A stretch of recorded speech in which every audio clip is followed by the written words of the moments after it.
Hello! It is I, Dr. Brian Lorgan 111, and the fox is standing on the rock holding the key once again, on the start screen. I said in the previous episode, at the end of it, that I looked at a guide, and so today, let's actually try to go do the clever things the guide suggested.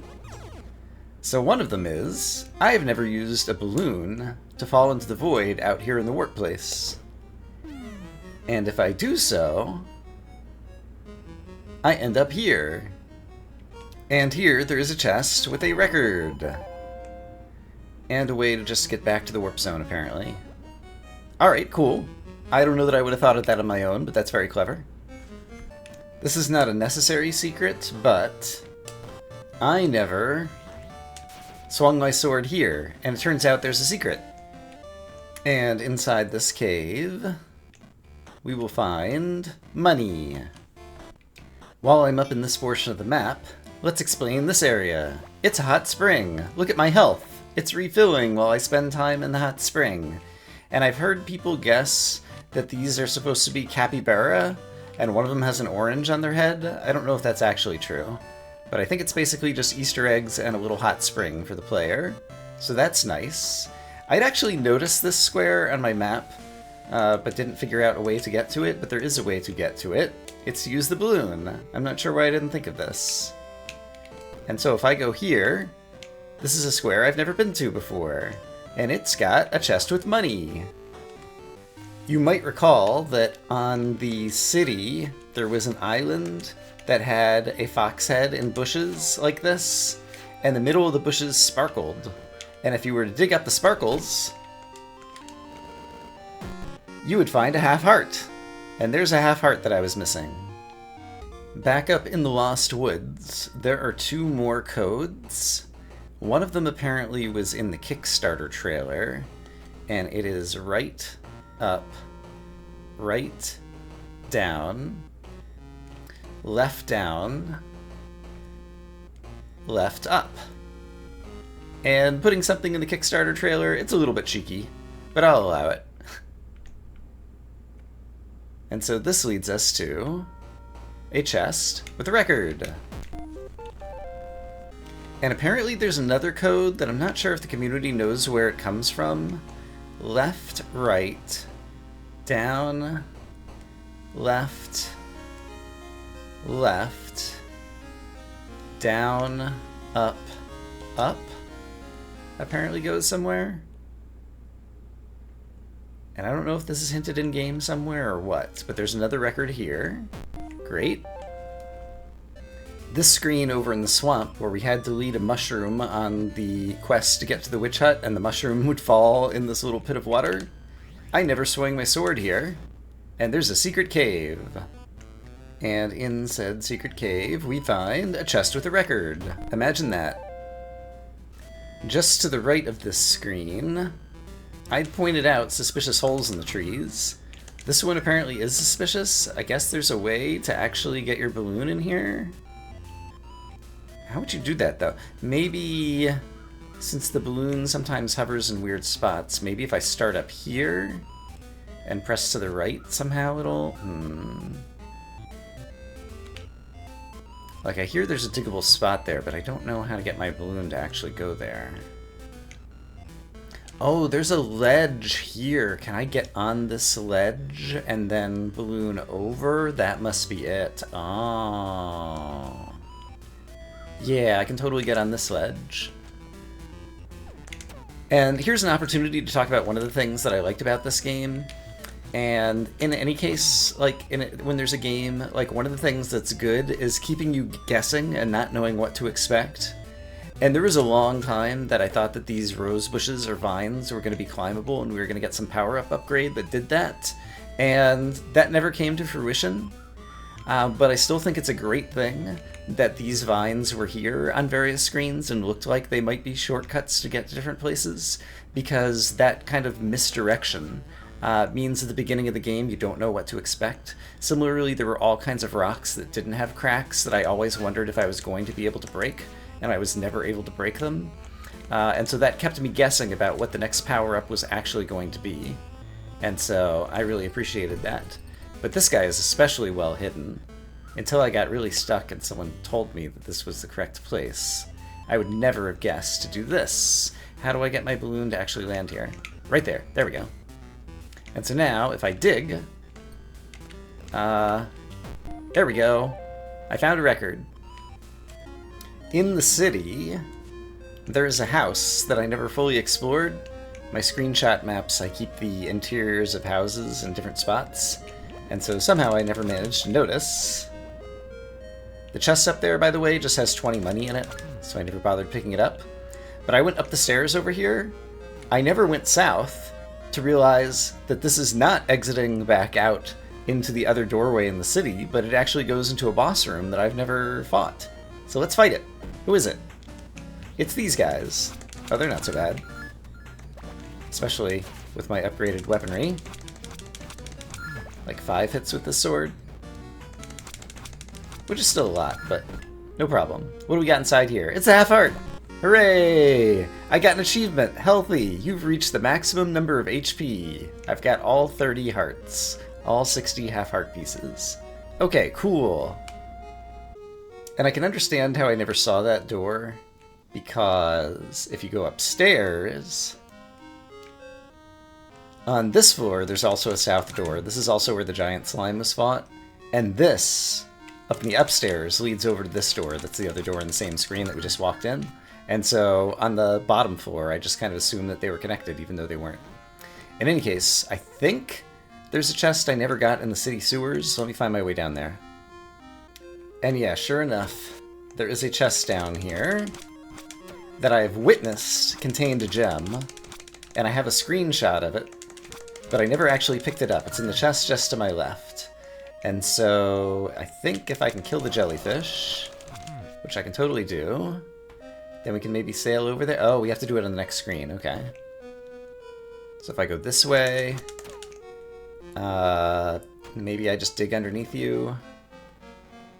Yeah, it seems like a good strategy. And then dig through some mushrooms over here. Yeah, then I can get to this chest. Hooray! And that's the last piece of gem, I believe. Yeah, now I'm up to 60 gems. And we're still only missing 1 record. That's really good. And I got an achievement, Mineralogist. You found all the crystals. Apparently I've been calling them gems, but they're actually crystals. Makes sense, sure. Let's see, to get to the dragon, I think it's easiest to do from here. I presume the dragon's going to give me Magnet Plus, since it's the only thing I haven't been upgraded.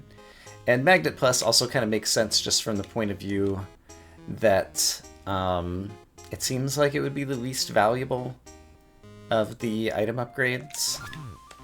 So it makes sense to be the one that like people probably won't get at the end. Unless you're being totally completionist. But our dragon is right up here. How many kill? 5 hits to kill you guys still? Yeah. Enemies are still kind of a pain in the neck at the end game, even after you have all the best stuff. Alright, dragon. I'm here to feed you your final meal. It doesn't sound as foreboding as it is. Nom nom nom nom nom nom. Dragon gives me magnets that doesn't look like it has a plus on it, but actually it does. And I presume if I stand here, yeah, nothing else happens. If I come back to the dragon, does he do anything different? Probably not. He just sits there looking happy. Alright, I would like to test out Magnet Plus. So suppose I throw a boomerang. I can't throw a boomerang there. Let's kill this guy. Let's kill this guy. And sure, I'll kill this guy too. And then I want to know if I am standing here and throw my boomerang. Actually, let's use hookshot. Hookshot doesn't break thingies though. And okay, so there is a coin. It's coming at me faster from farther away, I think. Is that all that Magnet Plus really does? I mean, not that I really needed it to do anything, but I'm kind of underwhelmed. A lot of the upgrades, honestly. Bicep Plus was kind of a game changer because it allowed us to break the big rocks. Lantern Plus was also a huge quality of life boost. Scuba Plus let us swim up waterfalls. Armor Plus, Armor and Armor Plus, I'm not sure what the ratings are. I'm thinking it might be like a 20% and a 40% damage reduction, but I'm not sure. The fact that I'm not sure suggests to me that it's like not quite strong enough, but whatever. Clover Plus seems to just give you more coins. Magnifying Glass Plus gives you a bigger radius. That's a pretty good quality of life. Ham Plus restores you with 20 hearts instead of 10, I think. And Magnet Plus, I guess, has... Okay. So these have... Oh, there's a few more plus things. Hold on. So yeah, those are pretty decent. Boots Plus kept you from slipping on ice. Hookshot Plus went across the screen. Gloves Plus, that one's disappointing because it only lets you stay underground longer, I think, or maybe move faster underground. Balloon Plus was necessary for getting a few places and is just convenient. And Boomerang Plus lets you steer the boomerang. That was pretty big, actually, too. Okay, so I take it back. Actually, most of the Plus upgrades were significant. And so, yeah, having Magnet Plus be the last one makes sense because it's the least valuable and it's the one that the fewest number of people are going to get. So now, actually, I'm totally on board with all those decisions. I was kind of hoping that Magnet Plus was going to somehow turn it into a compass or something that was going to help you find any missing stuff that you hadn't found yet. But there's very little missing stuff that I haven't found yet, so I'm not even sure, even if it did, how it would show me. And the final record is actually in a pretty clever place. It's back inside the water dungeon. I was clever enough on my own to re-enter a couple of the previous dungeons that had waterfalls and use my scuba gear to swim up the waterfalls and find secrets. I was not clever enough to come up with this on my own, which is to go back in the water dungeon, go back to the room where we fought the Hydra, who were coming out of a hole down here, and fall down here with the balloon. And guess what? It's the thing we saw in the credits, with the Hydra playing the video game. But this time there's a chest, and the chest has a record. Hooray! And I just got an achievement for that audio file. You found all the discs. I now have 13 of 15 achievements. I believe I read online that one of the achievements is for dying 100 times. I discovered that basically when I'm pushing to the right, sometimes I'm also pushing up, which causes me to be pushing up and right over here, which is why my difficulty setting keeps getting readjusted sometimes without me noticing. And that's just because I'm, I don't know, fat fingering the D-pad or whatever. So this time the fox is not standing on the rock. He's standing on the grass to the left of the rock, and he's waving at us. So I guess there's like a few different fox poses here on the start screen, and I've never kind of paid attention to them. And so I'm curious, with all the records, does it like open up another room to the records over here? Doesn't seem like it does. It just shows them all. We've got all 40, but only 25 of them are here. I'm gonna try the record store or the... Well, there wouldn't even be a place for it though. Like there was a stage inside the, you know, lost abandoned city or whatever. But,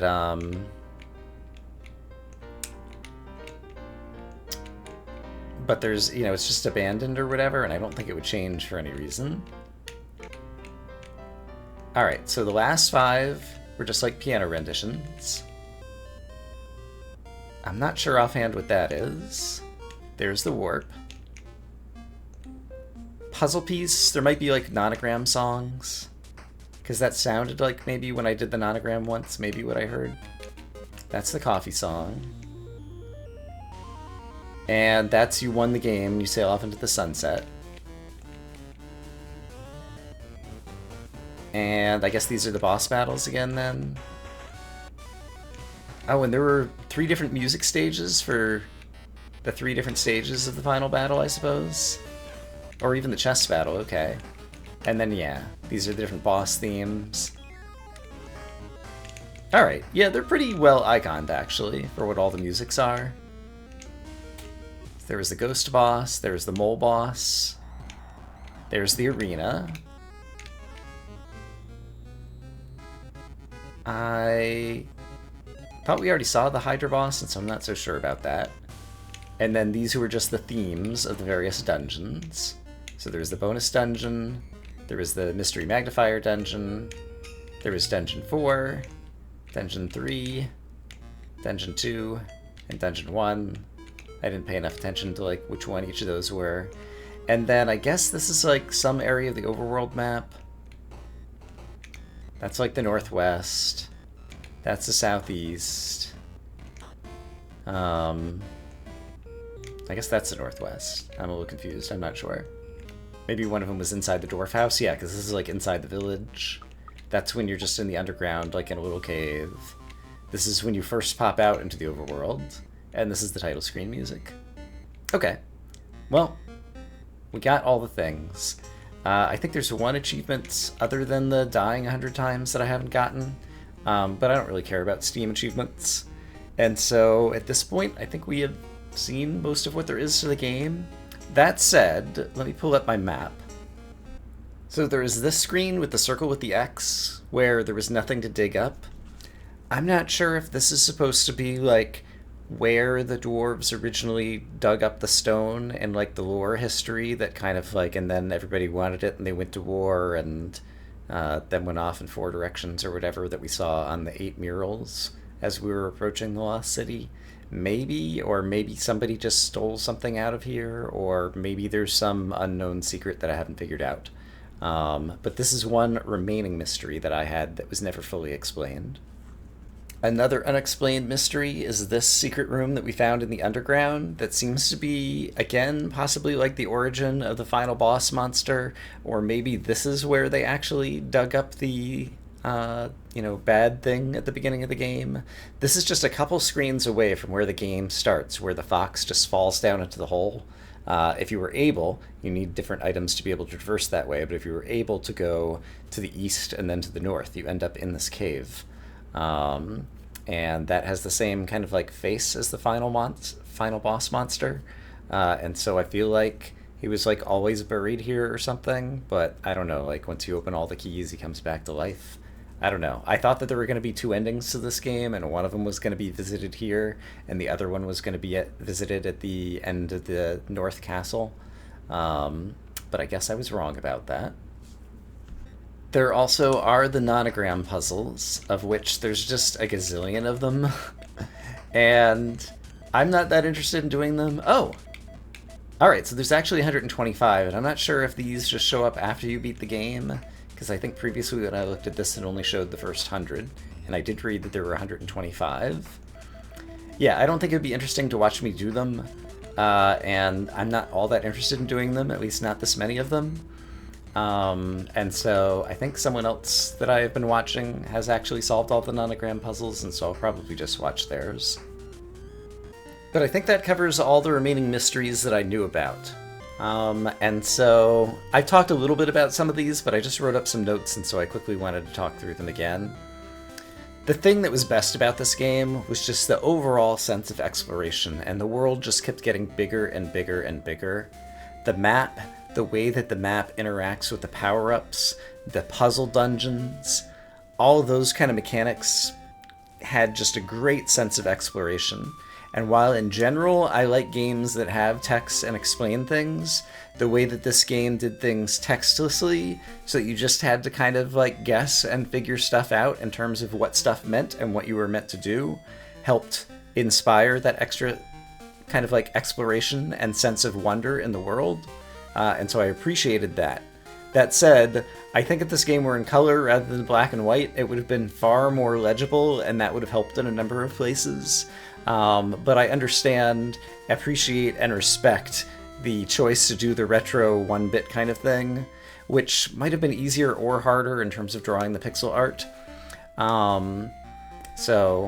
But yeah, I think if this were even in just like 16 colors or something, but like definitely like in full color, like it would have been a better game in my opinion, but I completely respect the developer's decision to do things the way that they did.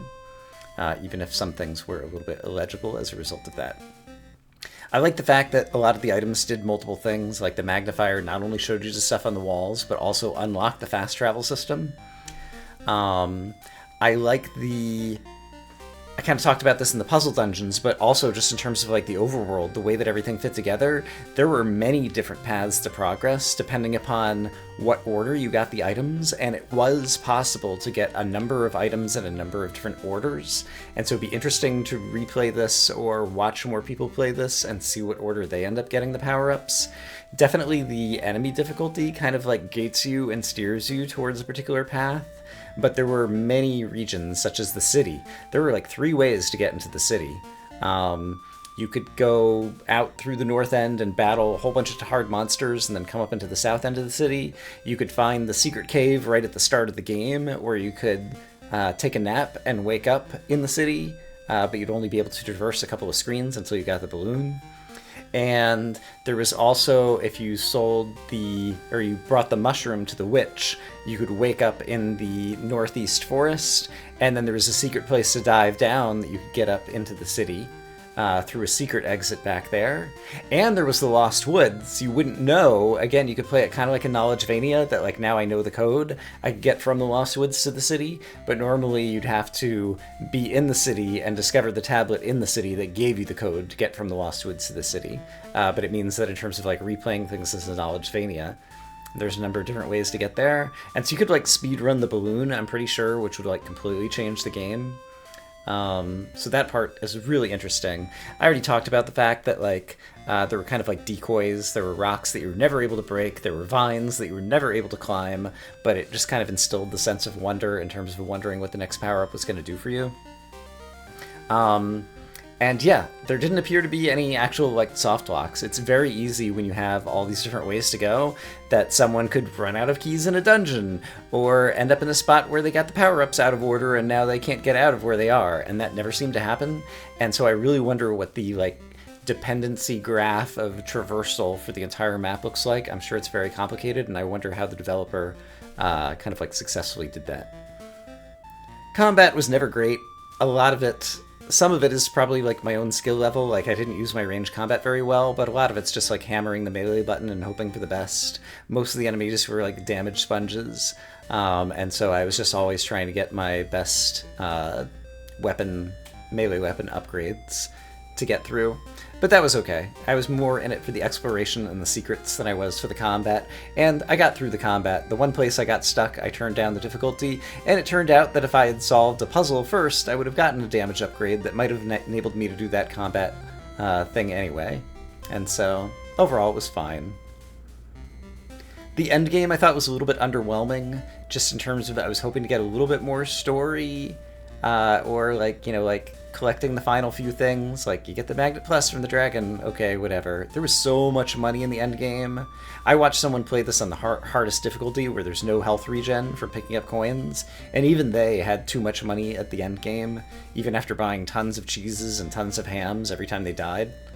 And so I wish there were more money sinks. The thing that I was imagining is at the final checkpoint up in the city, it'd be great if there was like a little cave there that had like vending machines that sold not only a ham and cheese, but like some kind of upgrade that makes it so you respawn with max health rather than respawning with 5 hearts after you die. Or maybe some kind of like item hint finder system that clues you into the locations of the missing things. Like you could pay for a hint about where's a record that I haven't collected, or where is a gem or a crystal that I haven't collected, to tell you what zone it's in or give you some kind of hint. That would be great. As just a way to like have more money sinks, or even like cosmetics, like if the fox could wear a funny hat, I would buy that for $9.99 at the end because I was swimming in money, and then I would feel like the money chests weren't such a waste at the end. I don't usually like games with darkness mechanics, but this one was done well. There were a couple of lantern upgrades, and partly because it's black and white, but partially by the game design, the darkness mechanic was crisp. There was an area you could see and an area that you couldn't see. And when games do things like that, it's fine. When they have varying degrees of light that's fading off, but if you turn up the brightness on your monitor, you could probably see farther. I really hate it when games do that in terms of darkness mechanics. So I like the darkness mechanic in this game, and it also let me just kind of do things with my screenshot map and compositing together a bunch of screenshots to see the full view of a particular screen that I really enjoyed, just in terms of my own software development. And overall, I talked about the map design and mechanics in terms of like the graph of dependencies and traversal, but also like each area had its own theme, had its own music, had its own feel.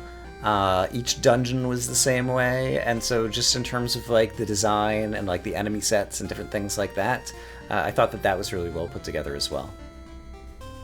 So overall, I really enjoyed this game. I went in with kind of middle-of-the-road expectations, and it totally exceeded those. I still had a few minor complaints about the game, but overall, this was great, and this was the best indie game that tried to be a Zelda 1 or a Zelda 3 that I think I've ever seen, and I've seen a number of those games. So congratulations for making a great game, but it's time for me to move on. So I hope, as always, that you all are having a great day, and I will see you again soon with something else. For now, bye-bye.